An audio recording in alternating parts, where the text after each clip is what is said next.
To John's beloved family, Mrs. McCain,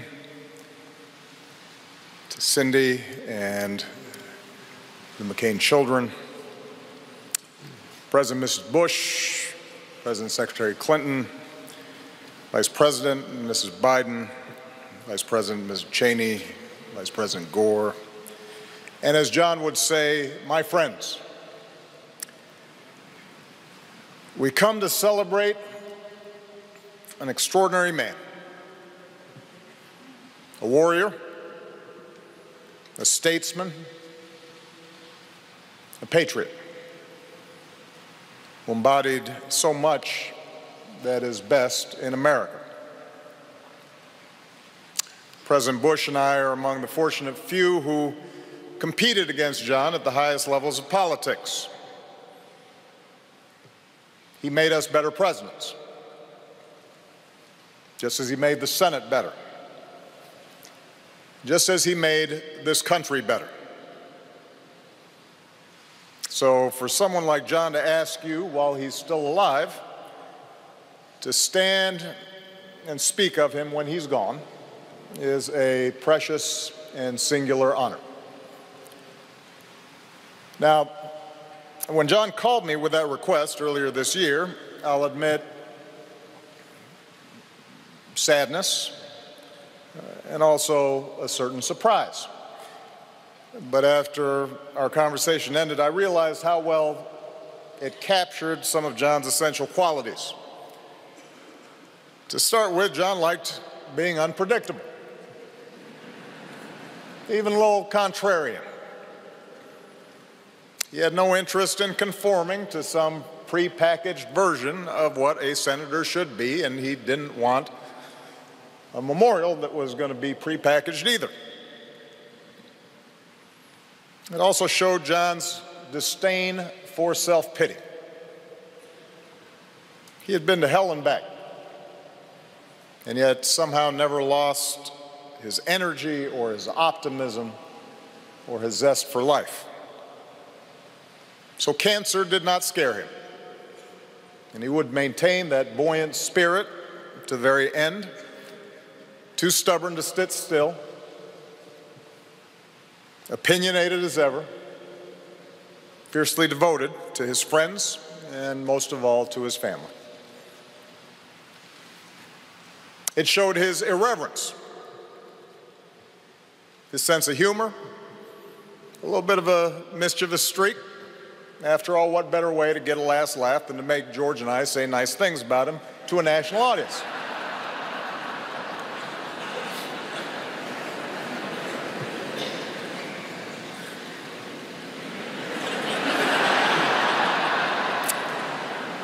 And most of all, it showed a largeness of spirit,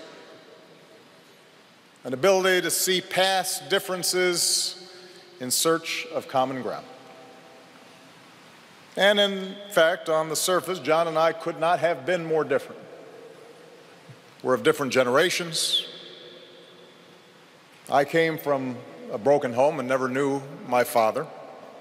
John was the scion of one of America's most distinguished military families. I have a reputation for keeping cool.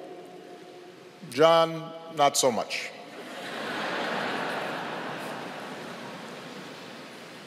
We were standard bearers of different American political traditions, and throughout my presidency, John never hesitated to tell me when he thought I was screwing up, which by his calculation was about once a day. But for all our differences, for all the times we sparred, I never tried to hide, and I think John came to understand the long-standing admiration that I had for him. By his own account, John was a rebellious young man.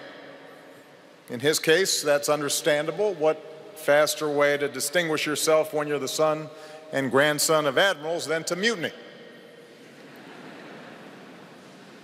Eventually, though, he concluded that the only way to really make his mark on the world is to commit to something bigger than yourself. And for John, that meant answering the highest of callings, serving his country in a time of war.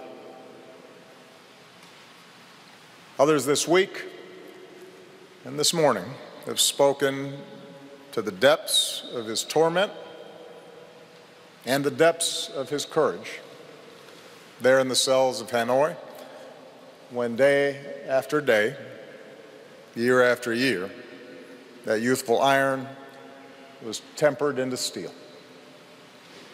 And it brings to mind something that Hemingway wrote in the book that Megan referred to, his favorite book. Today is only one day in all the days that will ever be.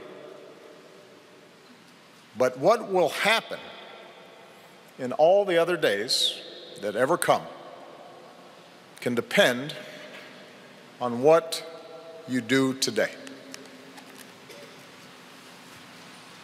In captivity, John learned in ways that few of us ever will the meaning of those words. How each moment, each day, each choice is a test.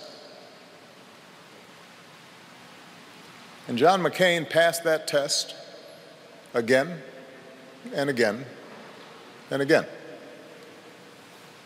And that's why when John spoke of virtues like service and duty, it didn't ring hollow.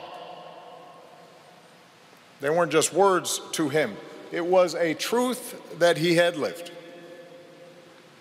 and for which he was prepared to die.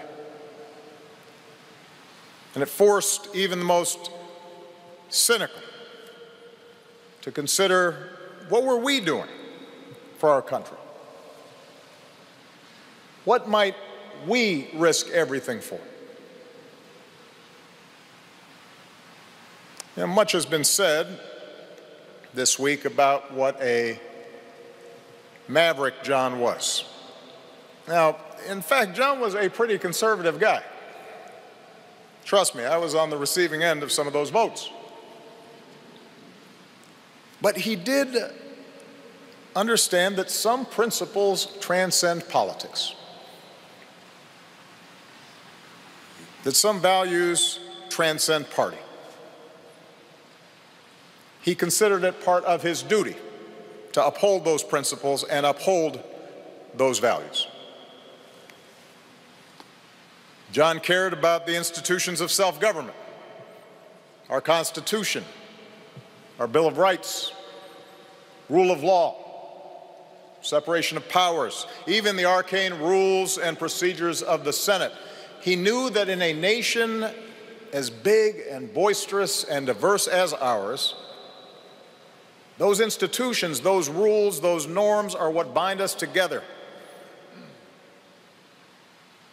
They give shape and order to our common life. Even when we disagree, especially when we disagree.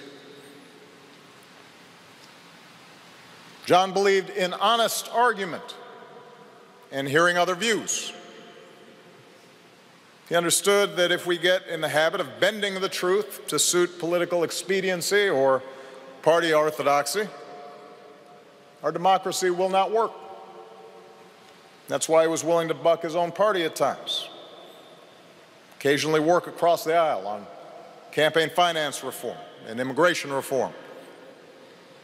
That's why he championed a free and independent press as vital to our democratic debate.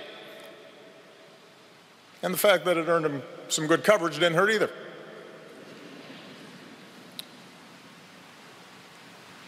John understood, as JFK understood, as Ronald Reagan understood, that part of what makes our country great is that our membership is based not on our bloodline, not on what we look like, what our last names are. It's not based on where our parents or grandparents came from or how recently they arrived, but on adherence to a common creed, that all of us are created equal.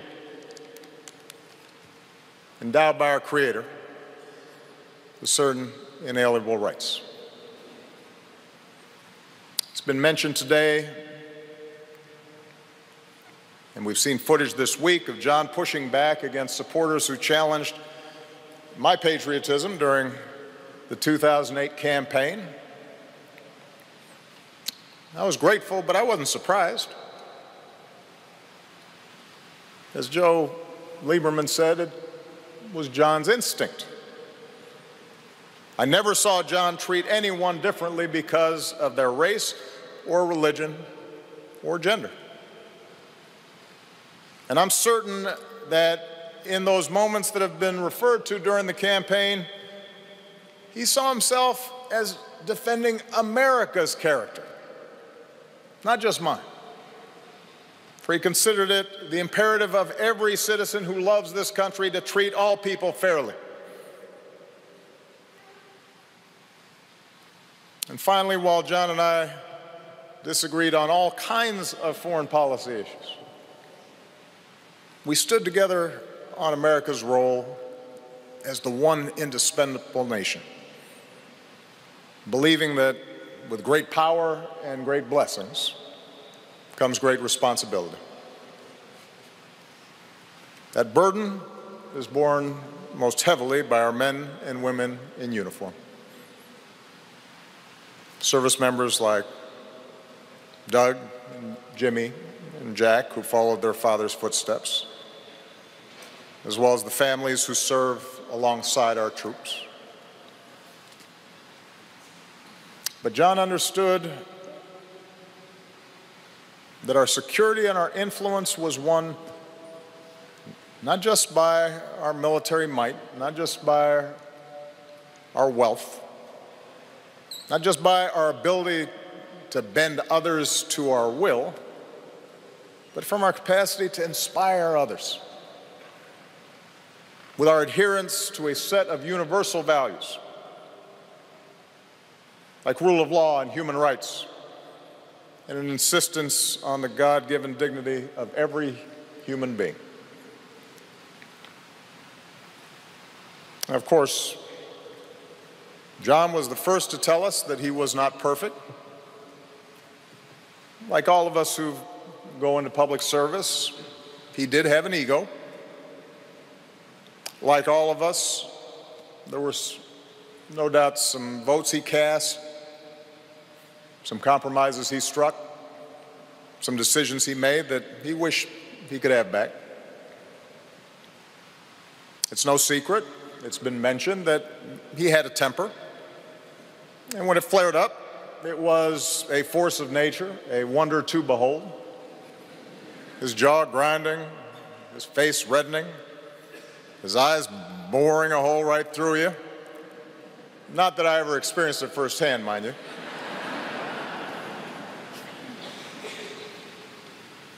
But to know John was to know that as quick as his passions might flare, he was just as quick to forgive and ask for forgiveness. He knew more than most his own flaws and his blind spots. And he knew how to laugh at himself. And that self-awareness made him all the more compelling. You know, we didn't advertise it, but every so often over the course of my presidency, John would come over to the White House, and we'd just sit and talk in the Oval Office, just the two of us. We'd talk about policy, and we'd talk about family, and we'd talk about the state of our politics. And our disagreements didn't go away during these private conversations. Those were real, and they were often deep. But we enjoyed the time we shared away from the bright lights. And we laughed with each other. And we learned from each other. And we never doubted the other man's sincerity or the other man's patriotism, or that when all was said and done, we were on the same team. We never doubted we were on the same team. For all of our differences, we shared a fidelity to the ideals for which generations of Americans have marched and fought and sacrificed and given their lives. We considered our political battles a privilege, an opportunity to serve as stewards of those ideals here at home and to do our best to advance them around the world. We saw this country as a place where anything is possible. And citizenship is an obligation to ensure it forever remains that way. And more than once during his career, John drew comparisons to Teddy Roosevelt. And I'm sure it's been noted that Roosevelt's man in the arena oration seems tailored to John. Most of you know it. Roosevelt speaks of those who strive, who dare to do great things, who sometimes win and sometimes come up short, but always relish a good fight. A contrast to those cold, timid souls who know neither victory nor defeat. Isn't that the spirit we celebrate this week? That striving to be better, to do better, to be worthy of the great inheritance that our founders bestowed. So much of our politics, our public life, our public discourse can seem small and mean and petty. Trafficking in bombast and insult and phony controversies and manufactured outrage. It's a politics that pretends to be brave and tough, but in fact is born of fear. John called on us to be bigger than that. He called on us to be better than that. Today is only one day in all the days that will ever be. But what will happen in all the other days that will ever come can depend on what you do today. What better way to honor John McCain's life of service than, as best we can, follow his example? To prove that the willingness to get in the arena and fight for this country is not reserved for the few, it is open to all of us. That in fact it's demanded of all of us as citizens of this great republic. That's perhaps how we honor him best. By recognizing that there are some things bigger than party or ambition or money or fame or power. That there's some things that are worth risking everything for. Principles that are eternal. Truths that are abiding. At his best, John showed us what that means. For that, we are all deeply in his debt. May God bless John McCain. May God bless this country he served so well.